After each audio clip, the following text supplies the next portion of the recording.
সবচাইতে জনপ্রিয় নেতা তারেক রহমান।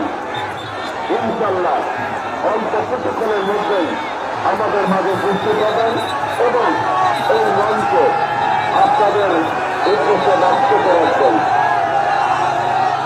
এই ঐতিহাসিক মুহূর্তে বাংলাদেশে যারা উপস্থিত হয়েছেন তারা কিন্তু নিজেদের ইতিহাসের একটি অংশ হিসাবে আপনারা নিজেদের নাম লিপিবদ্ধ করে ফেলেছেন।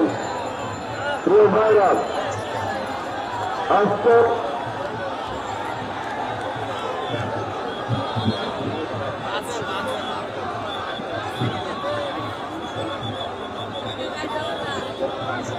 প্রিয় ভাইরা, ভলেন্টিয়ার বাইরে দৃষ্টি আকর্ষণ করছি।